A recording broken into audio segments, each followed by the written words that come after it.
Porteira aberta, seja bem-vindo, bem-vinda ao podcast do Patrone, espaço para falar do agro com quem entende.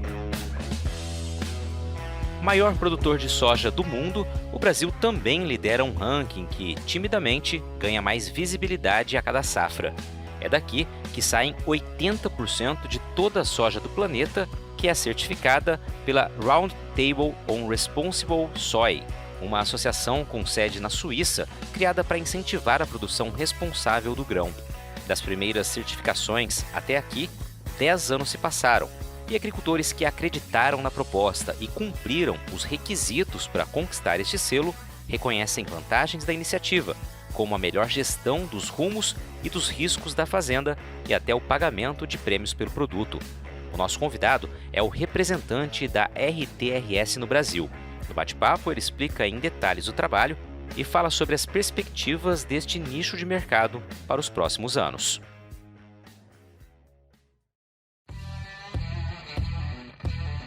A passagem por Mato Grosso foi um divisor de águas na vida do Cid Sanches.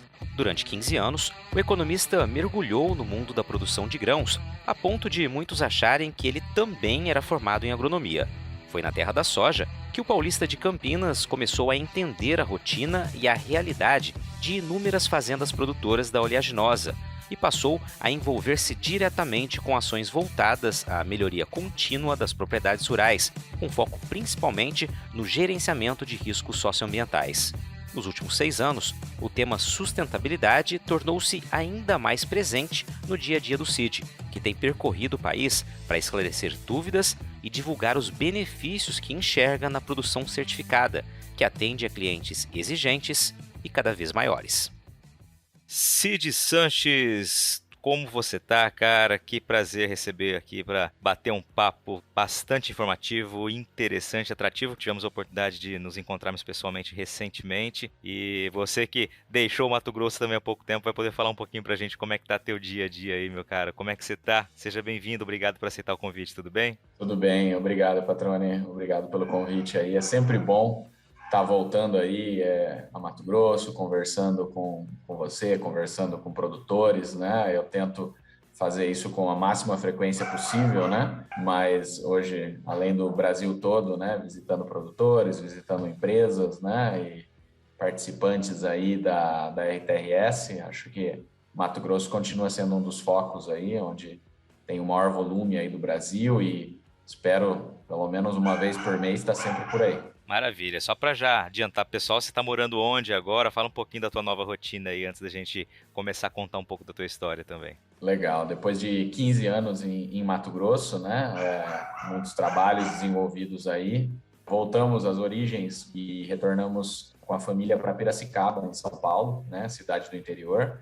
É bom, a gente gosta, né? Numa cidade um pouco menor, né? Apesar de Cuiabá ser uma capital, né? Tem o seu movimento, mas é bem tranquilo, perto de outras capitais. Mas como a família está toda por aqui, mais uma questão familiar, né? Voltamos a morar por aqui, mas continuamos aí cobrindo o Brasil todo. Agora, 15 anos depois de Mato Grosso, se acostumou com o calorão daqui, como é que tá a readaptação aí?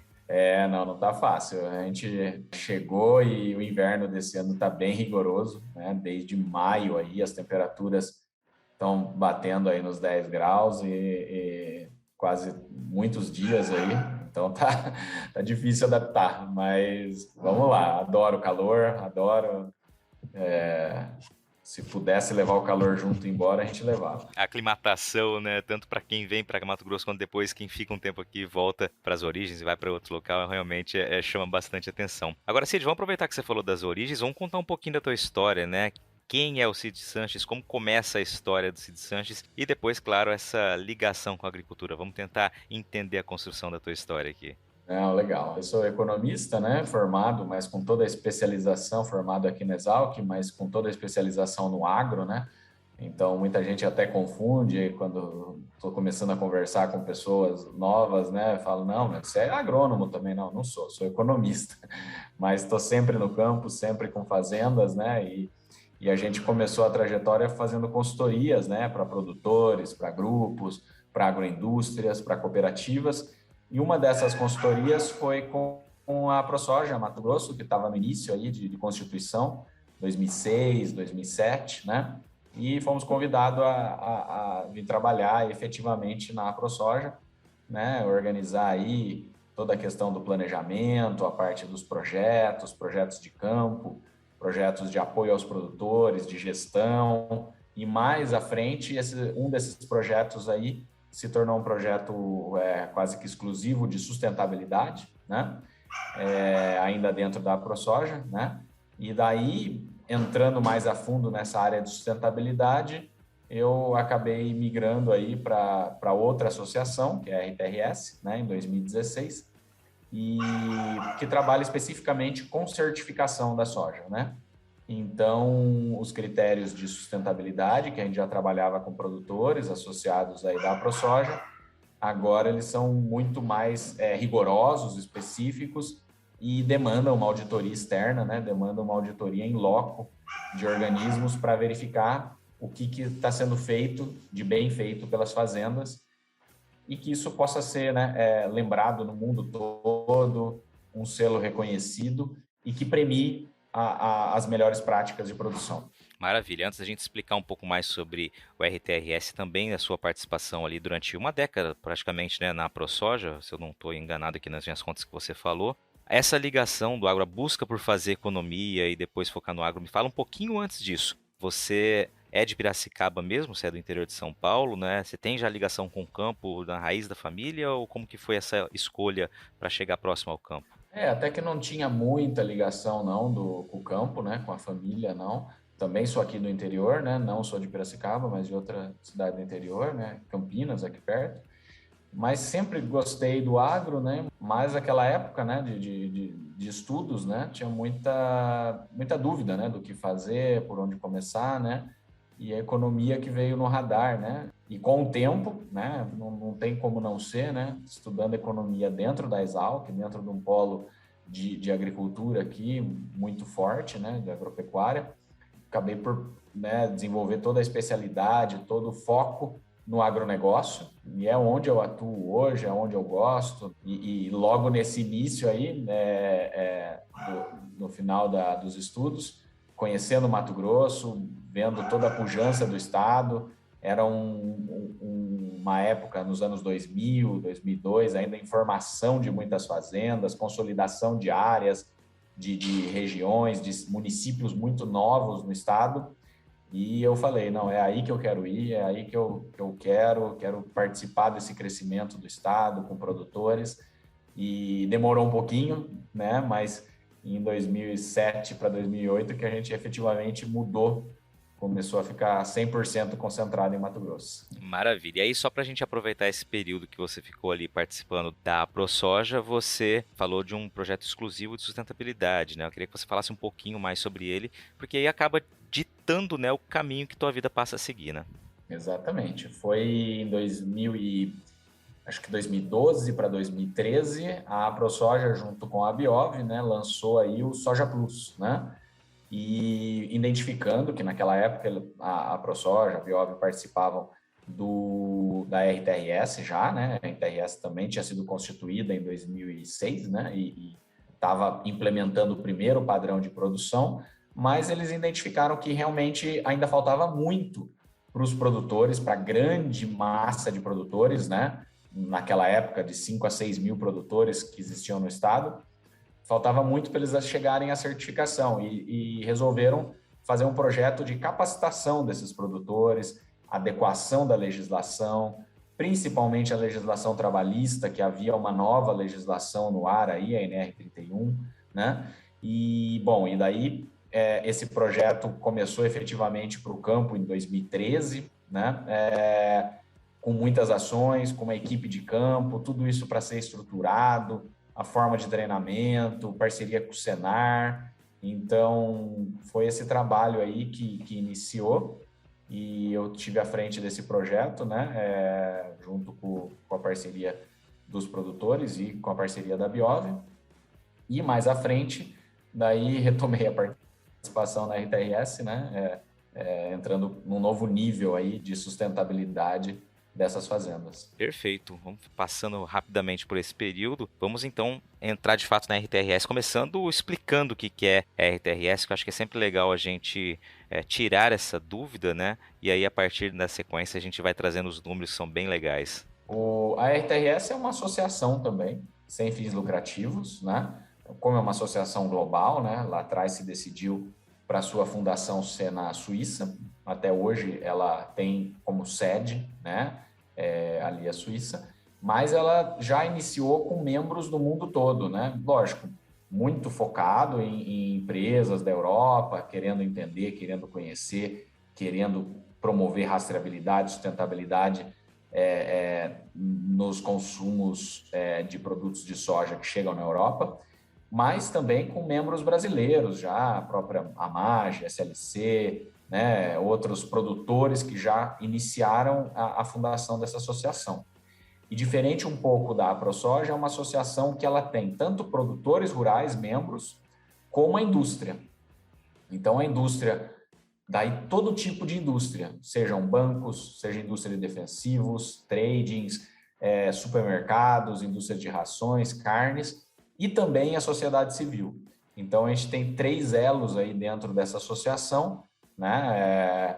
O que torna a complexidade maior ainda, né? Se eu via umas complexidades de decisões ali na AproSoja, né, em coisas internas. Na ITRS é mais complexo ainda, porque tudo tem que ser aprovado tanto por produtores, como pela sociedade civil, como pela indústria, né? E daí a Constituição foi ali em 2006, mas o primeiro padrão, né, foi finalizado, escrito, definido em 2011. Então, as primeiras fazendas começaram a se certificar em 2011 para 2012. Então, hoje, a gente está completando aí, nesse período aí, final do ano passado, começo desse ano, 10 anos de certificação das fazendas de soja, né? E começou as primeiras fazendas Brasil e Argentina, né, certificadas. Hoje já tem no Paraguai, Uruguai, na Índia, na China, já tiveram fazendas na África também, né? E Canadá, já teve fazendas nos Estados Unidos, agora não, nesse momento não tem, mas tem no Canadá. Então, ou seja, é um padrão global, né, para atender a produção agrícola do mundo todo. Legal, Cid. Aí você falou que tem vários elos aí, né, que estão linkados no RTRS.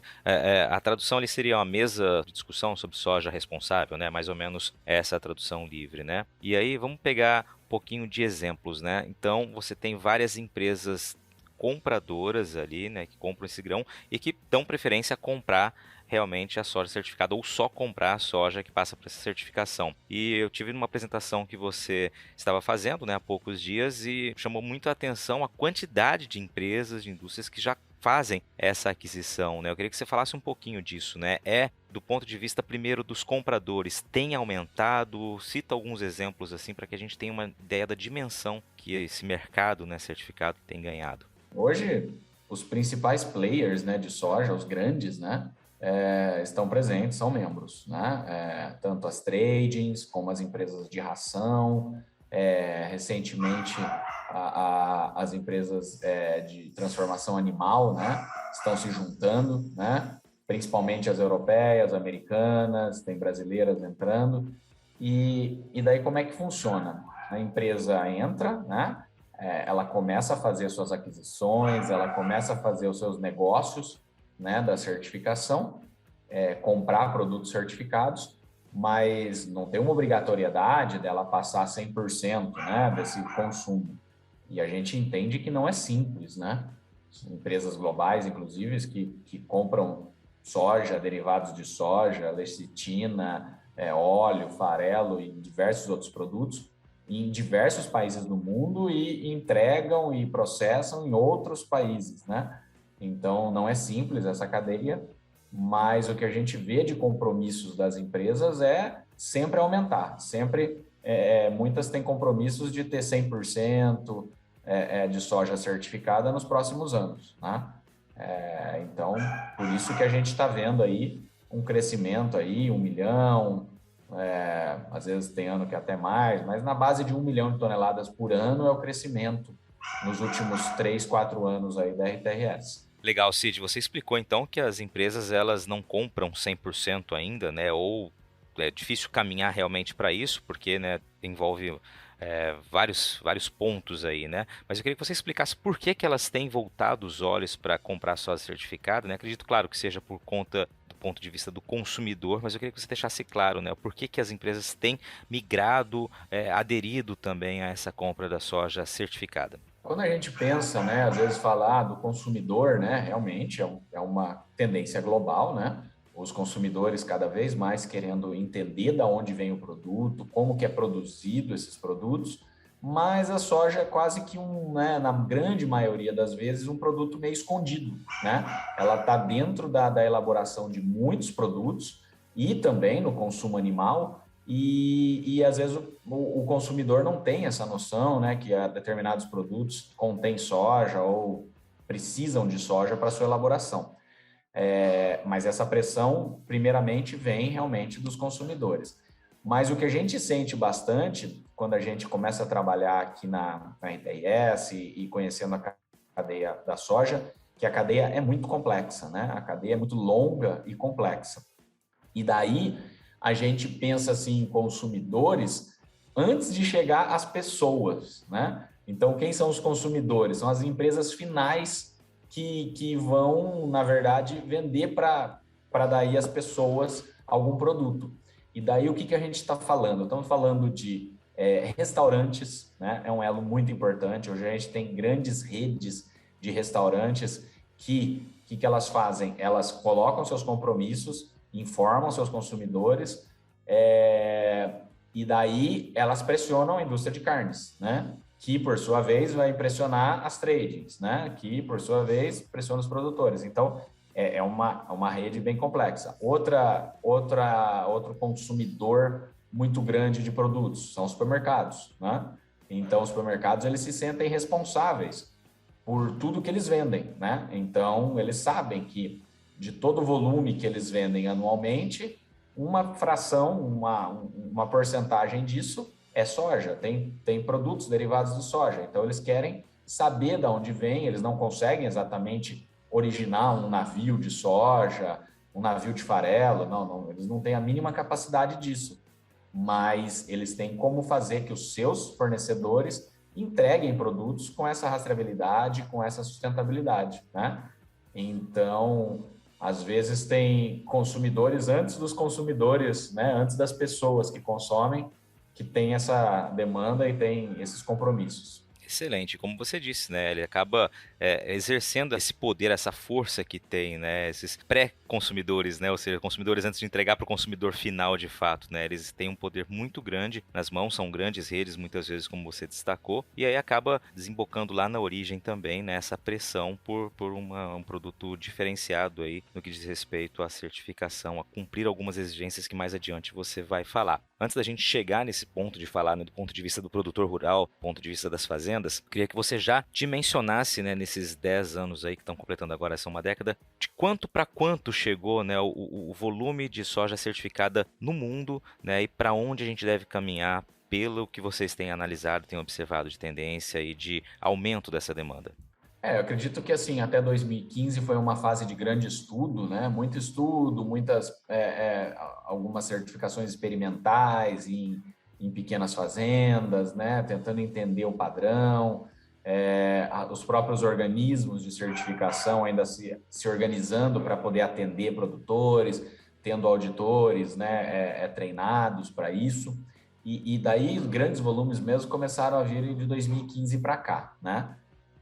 Ainda tinha uma pequena restrição, uma questão bem complicada, onde muitas áreas, por exemplo, do Mato Piba, do Chaco, né, Argentina, que ainda haviam passando por um processo ainda de desmatamento, de conversão de área nesse período aí de 2010 a 2015 muito grande, né, eles não estavam conseguindo a certificação porque havia um processo para ser feito, não era proibido, né, o desmatamento para certificação naquele momento, mas se tinha que fazer todo um processo de laudos na fazenda, de verificação da fauna, da flora, então era complicado, caro para o produtor, E daí o que aconteceu?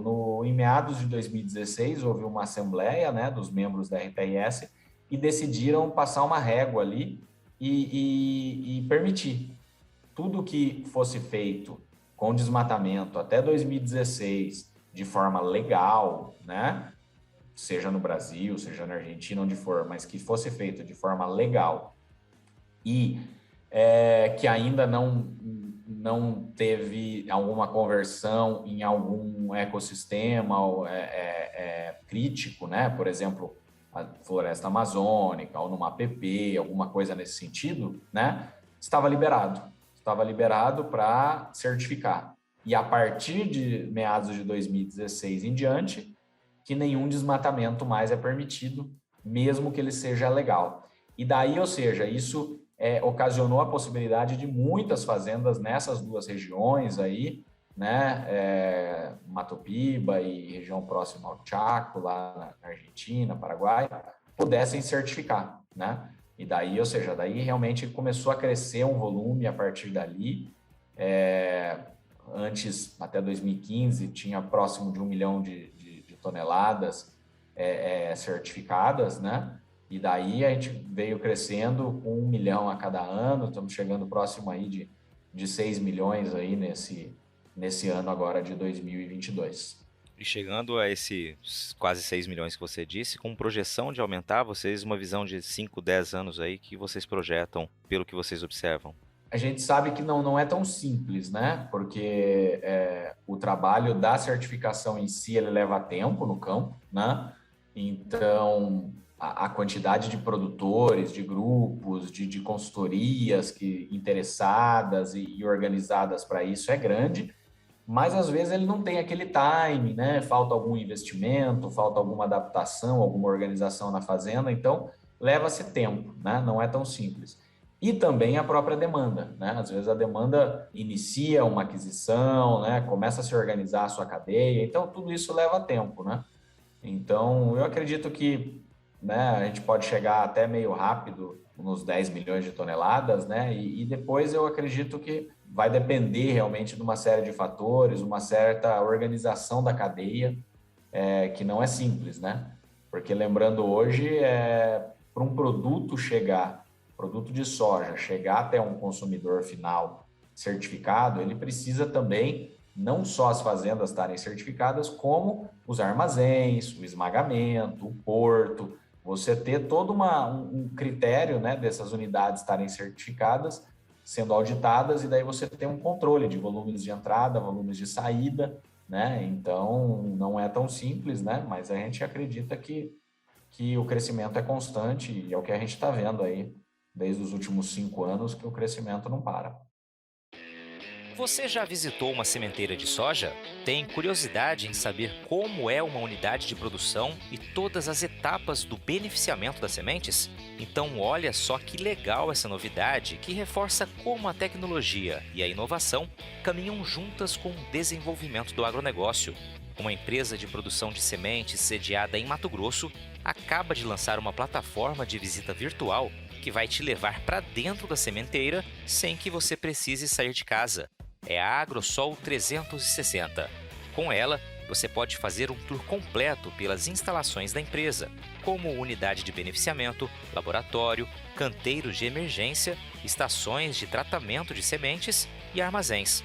Olha, eu fiz essa visita virtual e sou testemunha de que a experiência vale muito a pena, viu? E olha que legal, além da visita pela unidade de produção, a AgroSol 360 também te leva virtualmente para um dia de campo exclusivo, onde você pode caminhar por área demonstrativa, visualizar em campo todas as cultivares de soja que fazem parte do portfólio da AgroSol e também interagir com o conteúdo. Para fazer o tour virtual, é só acessar o site www.agrosol360.com.br e dar início à sua visita. AgroSol Sementes, germinando o futuro. Vamos seguindo uma sequência aqui com base no que você vem dizendo. Primeiramente, chegando quase 6 milhões de toneladas em 2022, essa é a expectativa que você falou, entre 5 e 6 milhões. Disso, o Brasil é quem fornece a maior parte dessa soja toda? Exatamente. O Brasil hoje, 80% do volume é do Brasil, né? As pessoas até me perguntam, né, uai, por que, né, do Brasil? Eu acredito que, assim, o empreendedorismo dos produtores brasileiros, né, essa vontade de sair na frente, de ter esse produto reconhecido no mercado, ter as suas fazendas reconhecidas no mercado, né, muitas fazendas super organizadas, empresários mesmo do agronegócio, saíram na frente, né? E tem esse volume maior no Brasil do que em outros países, né? Do Brasil, aí o principal fornecedor dentro do Brasil, Mato Grosso. Mato Grosso é o estado aí com... A gente está passando agora de 100 fazendas, né? Com certeza em 2022 mais de 100 fazendas certificadas. Vamos passar aí desses... Então, chegando próximo aos 6 milhões de toneladas, muito provavelmente 2 milhões vão ser de Mato Grosso, né? Então, é um volume muito grande. E, na sequência, o Maranhão, né? Um estado bem importante, né? Com produtores também muito tecnificados, muito organizados, né? Grandes propriedades lá no Maranhão. Então, dá um volume bem grande também o estado do Maranhão, que vem logo na sequência. Maravilha, Cid. Agora a gente vem reconstruindo aqui a conversa, ponto de vista agora do produtor, né? Você já comentou aqui do ponto de vista do mercado, né? Do porquê que esse mercado é movimentado, de onde vem esse interesse, e aí o volume crescente, né, com projeções de crescimento, apesar de toda a dificuldade que é para você conseguir cumprir todas as exigências. Vamos então citar essas exigências, né, do ponto de vista do produtor. O que o produtor precisa para ter a soja dele certificada? E aí eu queria que você falasse um pouquinho mais sobre esse caminho até chegar no destino final ali, que precisa também passar, né, como você disse, por todas as regras, né, vamos colocar assim, todos os pontos importantes para que sejam cumpridas as exigências aí. Hoje, pensando na certificação do campo, a gente resume isso em 5 princípios, né? São 5 princípios que o produtor tem que cumprir alguns indicadores dentro de cada um desses princípios. O primeiro princípio é legislação. Então, o primeiro princípio são regras empresariais e de legislação em cada país. Então, o produtor tem que atender 100% da legislação exigida no seu país, seja ele qual país for. Então, é o primeiro ponto. O segundo ponto é o trabalhista, né? Então, além das questões que a gente já tem na legislação brasileira, né, tem algumas questões mais globais que a gente fala, né, de qualidade de vida dos funcionários, né, daí passa por outras mais comuns, né, uso de EPI, etc., mas tem todo um regramento trabalhista, né? O terceiro ponto são as comunidades. Então, esse já seria um extra mesmo, totalmente fora de legislação, é uma questão só da RTRS, onde o produtor ele precisa provar que ele tem um bom relacionamento com as comunidades no entorno da fazenda, sejam elas o que forem, pequenos municípios, vilarejos, uma agricultura familiar ou um indígena, o que for que tem ali, ele tem que provar que ele tem um bom relacionamento e até condições de trabalho, alguma coisa nesse sentido. O melhor ainda é quando ele desenvolve alguns projetos sociais ali, né? Então, isso é verificado no momento da auditoria.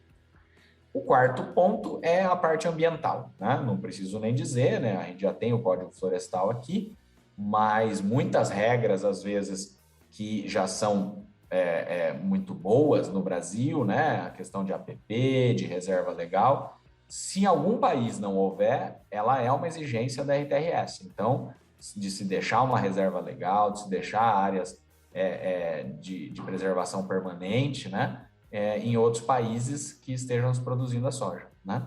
E, por último, o quinto princípio é das boas práticas agrícolas, né? Essas boas práticas exigem aí a questão de rotação de cultivos, plantio direto, o manejo integrado de pragas, de doenças, redução no uso de defensivos, né? Então, o produtor tem que mostrar que ele tem um manejo que busque essas boas práticas agrícolas ao longo do tempo, né? Então, ou seja, são esses 5 princípios aí que permeiam a certificação dentro da porteira, no campo, né? E fora da porteira, né, os armazéns, os esmagadores, até a indústria de processamento, né? Carnes, farela, rações, etc., ela tem que ser auditada também. E, basicamente, o critério mais importante, tem alguns outros critérios menores, mas o mais importante é a questão de controles de entrada e saída. Por quê? Porque hoje não é exigido que você faça uma segregação, né? Você pode fazer o escoamento via balanço de massa, né? É uma forma que é o que mais ocorre hoje na parte física, né, de RTRS, que é o balanço de massa. E como é que funciona? Aquele armazém recebe soja de 200 produtores, por exemplo, e só 20, 30 são certificados. Então, por isso que os controles de entrada e saída são auditados para provar, se ele recebeu X toneladas de soja, ele só vai poder vender essas mesmas X toneladas de farelo, ou de óleo, ou do próprio grão, né, que esteja, né, homogeneizado, etc., né, classificado. Então, ou seja, ele pode misturar com soja, né, de produtores não certificados, mas o volume equivalente é só aquele volume que entrou de fazendas certificadas. E daí por isso que toda a cadeia tem que estar auditada também. Perfeito, Cid. Ficou bem resumido e bem explicado. Só para deixar claro, quando você fala em segregação, você já exemplificou, mas a gente não está falando aqui de exclusivamente uma soja que não é transgênica, né? Aí você exemplificou realmente, são os produtores, como entrega todo mundo junto ali para um armazém X, é realmente fazer esse balanço de massa, controle de entrada e saída, como você detalhou. Exatamente, exatamente. A gente tem dentro do padrão, né? O padrão também é RTRS não transgênico, né? É uma possibilidade, né? Mas os volumes são pequenos, né? Que ocorrem hoje. Até ocorrem alguns volumes, mas é pouca coisa. E, lógico, tem a possibilidade de fazer a segregação, sim, né? E tem duas unidades que a gente conhece que fazem a segregação de soja não transgênica, RTRS, né? Mas o volume é pequeno, é pouca coisa mesmo. Mas é possível também, mas a gente sabe que o custo é muito mais elevado, né? Então, o que mais ocorre é o balanço de massa mesmo. Excelente. Você colocou ali do ponto de vista da certificação no campo, né, os 5 princípios ali, legislação, trabalhistas, comunidades, boas práticas e a parte ambiental. E basicamente são medidas, são ações que as propriedades já adotam, né? A gente vê muitos e muitos e muitos exemplos aqui em Mato Grosso, onde eu estou, de proprietários, né, produtores que realmente cumprem todas essas normativas aí pontuadas pela RTRS, né? O que dificulta, do ponto de vista da fazenda, o produtor aderir, buscar fazer a certificação? O que você ainda acha que pode ser um entrave?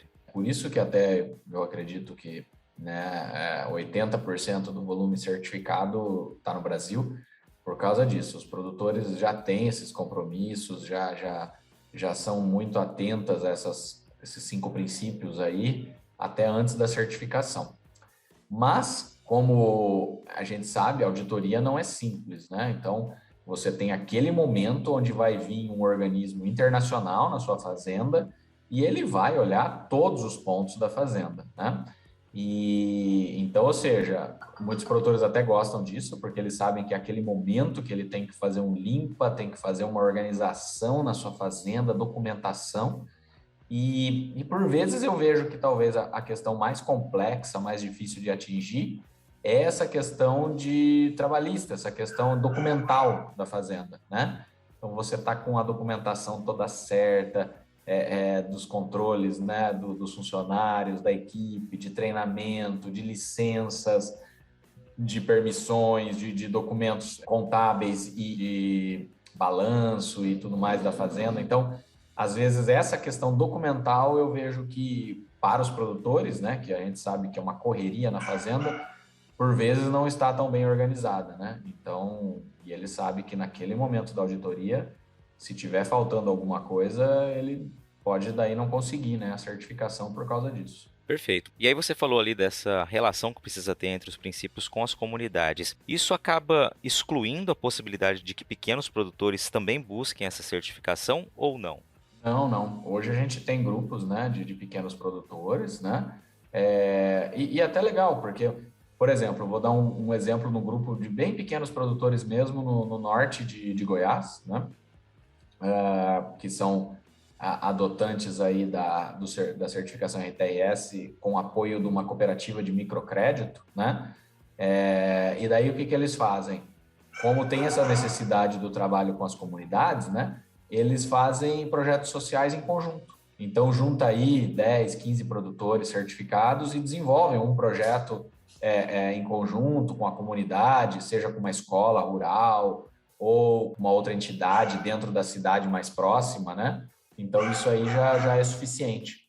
E por isso que é legal essa possibilidade que a gente tem da certificação grupal, onde em torno de um certificado você tem aí diversos produtores. Excelente, é um caminho então, né, de fato, unir forças aí para pequenas propriedades, nesse caso, como você exemplificou, para que em conjunto conseguem certificar em bloco aí, atendendo todos os critérios e também aproveitando essas oportunidades, que é o assunto que você vai trazer logo mais. Você está ouvindo o podcast do Patrone, agroinformação com quem entende.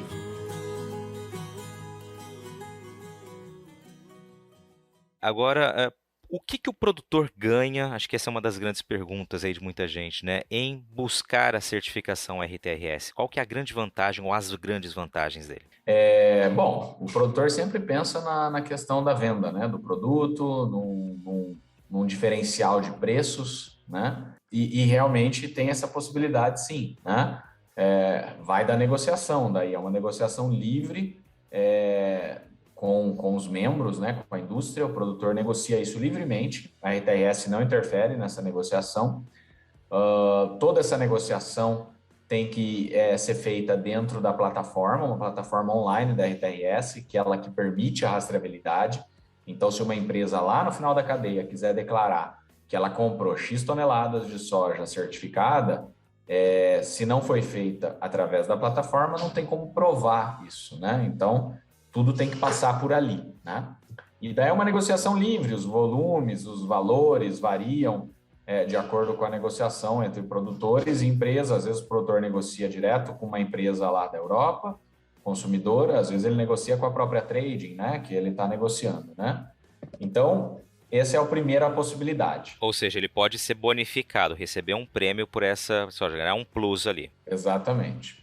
A segunda possibilidade que a gente vê, né, a segunda questão, que na verdade não é possibilidade, né, que os produtores sempre nos falam, e a gente já verificou isso até através de pesquisas, né, que a gente fez lá atrás, é a questão da organização da fazenda, né, a gestão da fazenda, a redução de riscos. Então, ele sabe que ali naquela fazenda não vai ter mais risco nenhum, né, de algum problema, seja trabalhista, ambiental, qualquer problema aí, ele não vai ter risco porque tem a segurança que ele está sendo auditado todos os anos por um organismo que vê de cabo a rabo tudo que é feito na fazenda, toda por pesquisa em sites, pesquisa em listas e tudo mais. Então, se ele passar por essa auditoria, ele sabe que ele não tem risco e ele usa muito isso na organização com a própria equipe, né? Então, ele tem esse certificado, ele mostra para os seus funcionários, e aquilo serve de engajamento interno com a equipe. Uma terceira questão bem interessante, que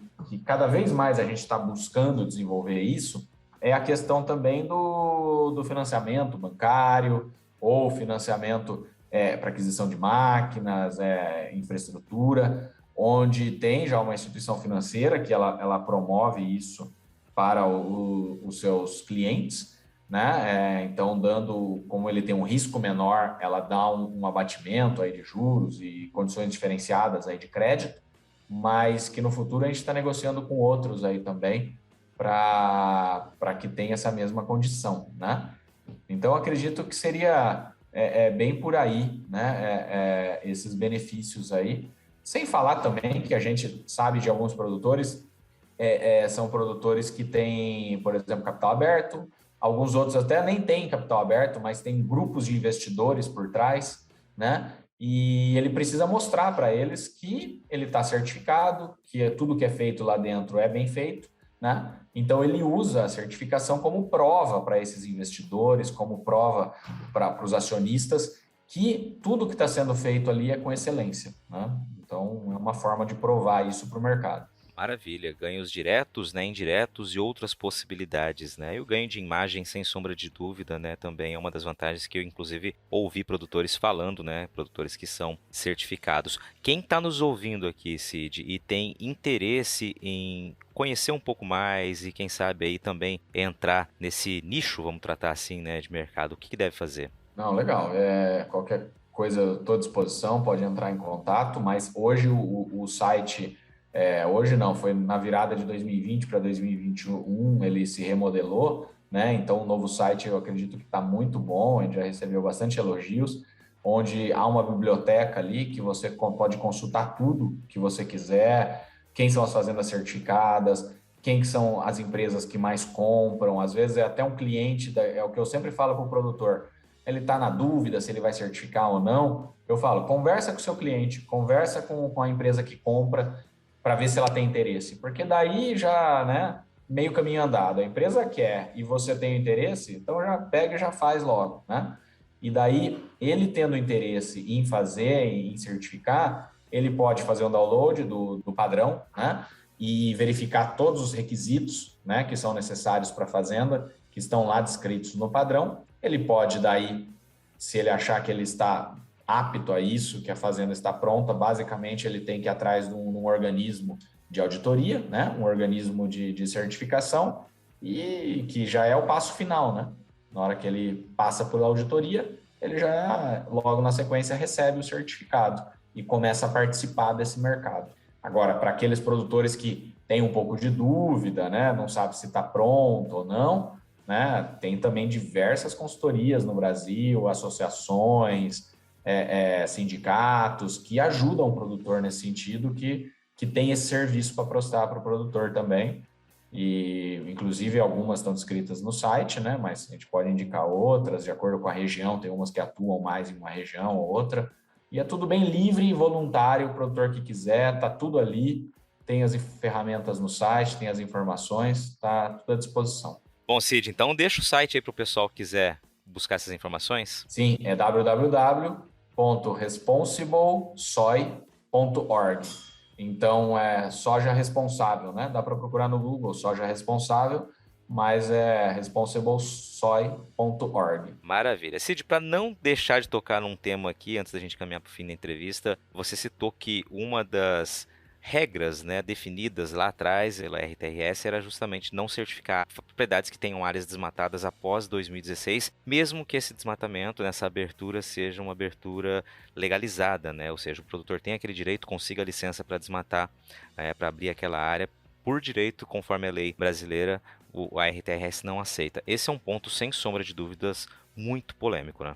Sim, com certeza, né? A gente sabe, né, que ele pode, né, o Brasil hoje tem as regras que é permitido, né, fazer um desmatamento legal.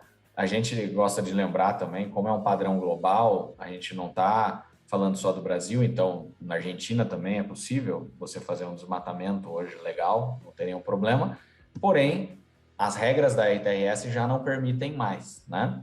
Então, muitas vezes se questiona, poxa, mas daí está perseguindo o produtor, que está seguindo a lei, que está fazendo...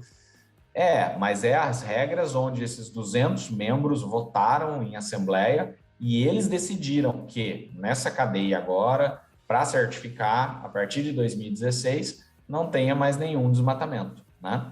Então, é uma regra definida dos membros da associação, né? E daí nenhum desmatamento é permitido depois dessa data. Excelente. E só para a gente não deixar nenhum tipo de dúvida, não tem nada a ver o RTRS com aquela outra polêmica moratória da soja, né? Não tem, né? A moratória da soja, se não me engano, começou também em 2006, 2008, é a data de corte, né? E naquele momento o RTRS estava sendo fundado, então, ou seja, ela é mais antiga que a RTRS, né? Apesar de que todos os membros que participam da moratória da soja são membros da RTRS, né? Mas não tem nada a ver, até porque hoje, se um produtor fez alguma abertura, por exemplo, em 2015, 2014, na região amazônica e quer certificar, né? Se foi tudo feito legal, ele pode certificar a RTRS, porém ele já não conseguiria, ele teria algum problema aí com a moratória da soja. explicados os pontos polêmicos, as oportunidades. Eu acho que é um caminho muito legal. Como eu disse, estive com você num evento em que falou justamente desses 10 anos aí, né, aqui no Brasil de certificação, e ouvi depoimentos muito bacanas de produtores, né, que entendem o que estão fazendo e todas essas oportunidades e ganhos, como você disse. A bonificação, o prêmio é apenas um detalhe, né, dito por muitos produtores, mas o que muda dentro da fazenda, né, essa organização, muitas vezes não é nem o que muda dentro da fazenda. A fazenda está pronta, está apta a ser certificada, mas você ganha uma responsabilidade adicional e também um espírito de conjunto, de entender que aquilo faz parte de um todo. E é muito bacana, né? Então os depoimentos aí corroboram com tudo que você disse aqui. Eu acho bem legal. Esse trabalho é uma oportunidade para quem tem interesse de fato em também fazer parte da certificação RTRS, né? Com certeza, eu acho que é um diferencial interessante, né? É lógico que hoje a gente tem no Brasil, né? Os números são enormes, né? De muitos milhares, né? De produtores rurais. Talvez a certificação não vai servir para todos nesse momento, mas eu acredito que tem uma oportunidade muito grande para muitos desses produtores que querem obter algum benefício, né? Querem buscar um reconhecimento aí da sua fazenda e a RTRS acaba por se tornar uma ferramenta interessante aí para a gestão da fazenda, com certeza. Maravilha. Cid Sanches, obrigado, cara, pelo bate-papo, por trazer essas informações, por falar um pouquinho de como está a tua rotina longe de Mato Grosso, voltando para a terra de origem. Sucesso para você, conta com a gente. Obrigado pela participação aqui no podcast do Patrone. Não, nós que agradecemos aí, estamos à disposição e em breve nos vemos mais uma vez aí por Mato Grosso. E aí, gostou do bate-papo? Então dá aquela força e compartilha essa entrevista com os seus contatos. E olha, aproveita para mandar aquele feedback dizendo o que você está achando do podcast do Patrone. Pode criticar, elogiar, sugerir temas e pessoas para dividir boas histórias aqui nos próximos episódios. É só enviar uma mensagem lá no Instagram para @LuizPatrone que a gente troca uma ideia, viu? Então, gente, sucesso da porteira para dentro, força e fé da porteira para fora e vamos que vamos! Você ouviu o podcast do Patrone, agroinformação com quem entende.